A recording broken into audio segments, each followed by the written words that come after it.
welcome to Byte-Sized. It feels like every single day there's a new breakthrough, a new app, or some new rule that completely changes how we live our lives.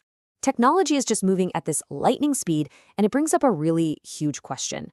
Are we actually in control of it, or are we just kind of being carried along for the ride? So today, we're going to try and unpack that whole dilemma. We'll take a look at the new digital rulebooks that are being written as we speak. We'll explore some of the modern-day gold rushes happening on these new tech frontiers.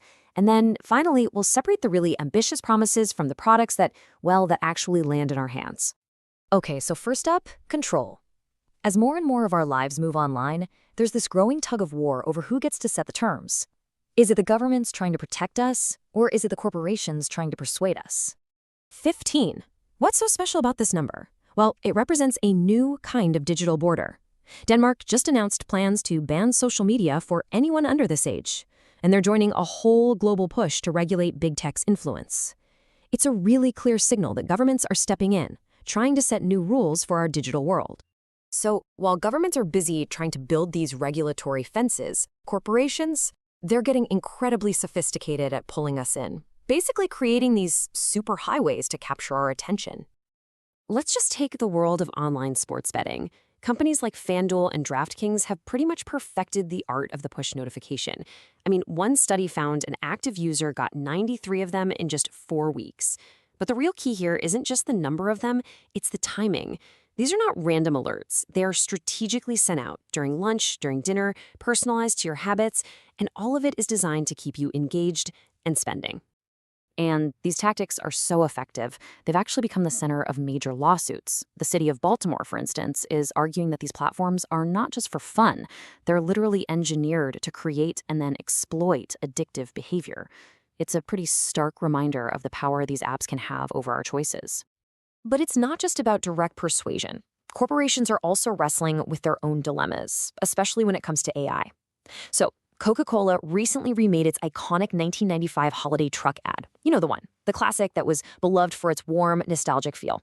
Well, the new version, it uses AI-generated animals. So why the change? Well, this quote right here really gets to the heart of it. For businesses, AI promises efficiency and this cutting-edge image. But a move like this raises a huge question about who writes the rules for creative industries. When a brand as massive as Coke decides to use AI instead of human animators, it sends a powerful message about where that industry is headed, whether the artists are ready for it or not. This tension between regulation and what corporations want, it's playing out everywhere, especially on the new frontiers of technology, these modern-day gold rushes where fortunes are going to be made and the future is going to be shaped, from the vastness of space all the way down to the code of generative AI. You'd probably think a mission to Mars would cost billions, right? But check this out. NASA's new Escapade mission is being done for less than $80 million.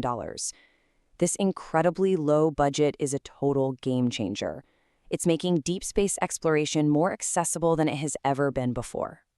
And this is no simple trip. The mission involves launching 2 separate orbiters, they're nicknamed Blue and Gold, which will actually park in space for a year, then use Earth for a gravity-assist flyby, and then travel all the way to Mars. Their goal is to study the Martian magnetosphere together at the same time, giving us a completely new perspective on how that planet lost its atmosphere. It's really a perfect example of a new, leaner way to do space exploration. Okay, back here on Earth, another gold rush is seriously heating up in generative AI video.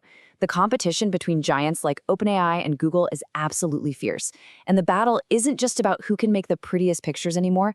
It's about who can create the most realistic world. And the crucial differentiator here is turning out to be audio. In a recent head-to-head test, both models were given a really complex prompt: a cafe conversation, a barista, and a door opening with a siren outside. OpenAI's Sora 2, it produced this polished video, but it completely ignored the siren and just added its own unprompted music. Google's Veo 3.1, on the other hand, it attempted every single audio cue. It wasn't perfect, but it showed a much deeper level of sophistication. So yeah, flawed, but way more capable. And while the AI gold rush is about building new worlds, there's another one that's about capturing dollars in our existing one. The online gambling market has just exploded. In 2021, it made up just 13% of all commercial gaming revenue. By 2025, that figure is projected to hit 30%. This isn't just a trend.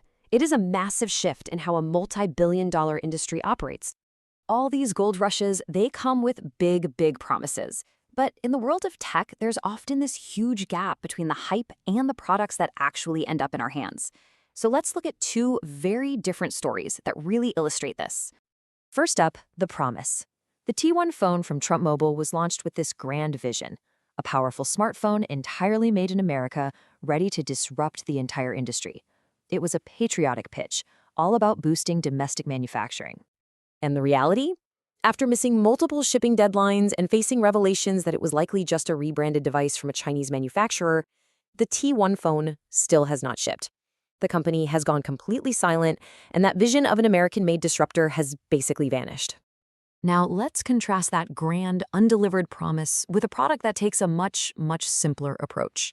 A pair of earbuds, but these have a really clever, practical feature built right in to solve a specific problem. So these are the AceFast AceFit Pro earbuds, and they have these breathing lights that wrap around your ears. Why?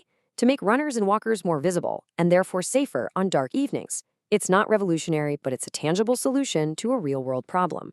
A simple idea, perfectly executed, and, most importantly, delivered. So as we've seen, we're living through this period of just incredible technological acceleration.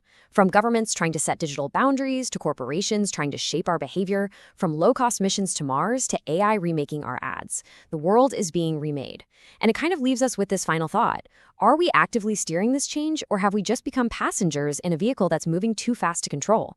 If you enjoyed this episode, please like, comment, share, and subscribe.